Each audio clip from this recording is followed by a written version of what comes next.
आपने मैं थोड़ा इस साइड से आते हो ना तो आप पूरे देख नहीं पाते इसमें। अच्छा तो मैं इधर जा, इस बार इधर लिखती हूँ थोड़ा सा। चलो इसको बंद करके ना वापस से रीस्टार्ट करें।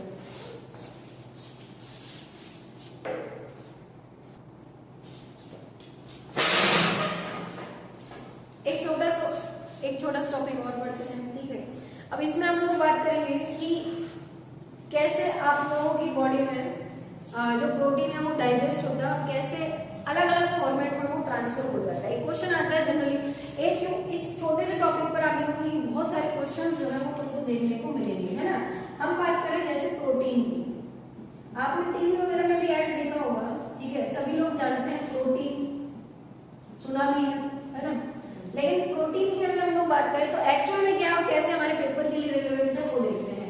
देखो प्रोटीन एक न्यूट्रिएंट है, हमारी बॉडी में एक पोषक तत्व है जो हमें ज्यादा मात्रा में चाहिए, ठीक है।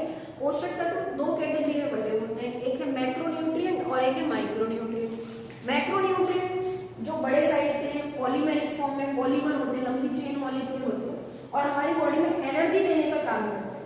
जो एनर्जी देंगे वो तीन ही है, ठीक है। तीन में कौन कौन से, एक तो आपके कार्ब्स हो गए, कार्बोहाइड्रेट, एक हमारे प्रोटीन हो गए, ठीक, और एक हमारे बॉडी में क्या होता है, फैट, है ना, वसा यानी कि चिकनाई, ऑयल, घी, तेल, ये सब जो खाते होते हैं, ठीक। अब बात हो गई इसकी प्रोटीन की, तो प्रोटीन एक ऐसा न्यूट्रिएंट, एक ऐसा मैक्रोन्यूट्रिएंट है जो बॉडी में क्या क्रिएट करता है, एनर्जी। अभी हम बहुत ज्यादा इसके बारे में डिटेल में नहीं पढ़ रहे, प्रोटीन का स्ट्रक्चर क्या, अभी हम इससे आने वाले क्वेश्चन को समझते पहले कैसे।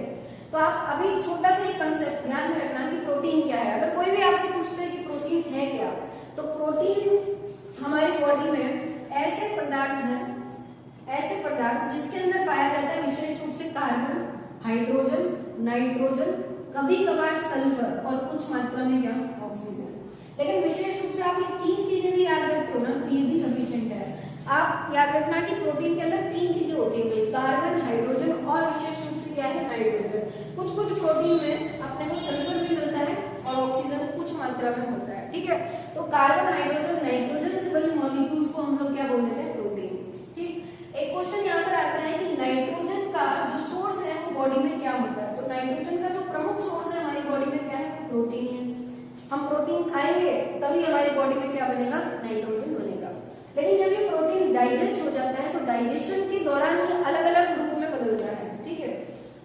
डाइजेशन जब इसका होता है तो कई बार ये सिंपलेस्ट अमोनिया में कन्वर्ट होता है। सबसे पहले तो भाई ये नाइट्रोजन के साथ रिएक्शन करके ये क्या बन जाता है, अमोनिया। हमारी ह्यूमन बॉडी के अंदर अमोनिया जो है कुछ लिमिट के बाद कन्वर्ट हो जाता है किसमें,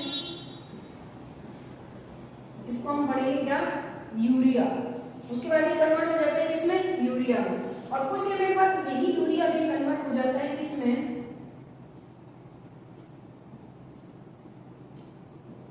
ये कन्वर्ट होता है यूरिक एसिड में। तो आप देखो कि तीनों के अंदर नाइट्रोजन है। नाइट्रोजन का इंपॉर्टेंट सोर्स बॉडी के अंदर क्या है, प्रोटीन।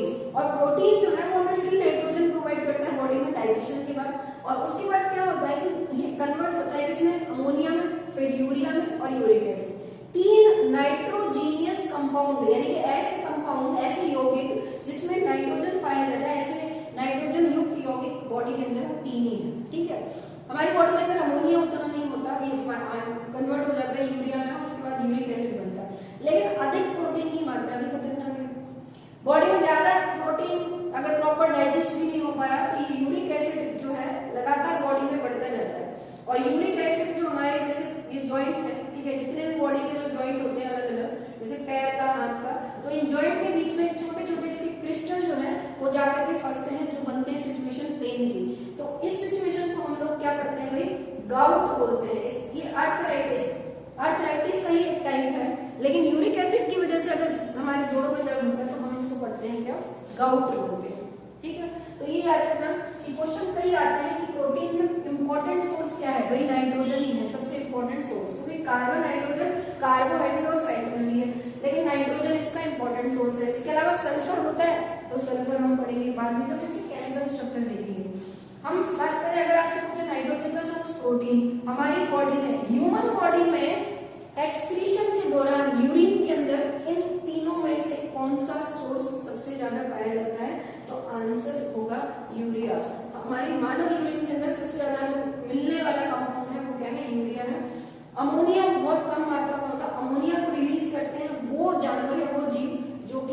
कहाँ रहते हैं? वाटर में। जो पानी में रहने वाले जैसे फिशेस वगैरह हैं वो ज्यादा अमोनिया रिलीज करते हैं, लेकिन ह्यूमन जो एक मॉडरेट सिचुएशन में रहता है वो क्या रिलीज करता है?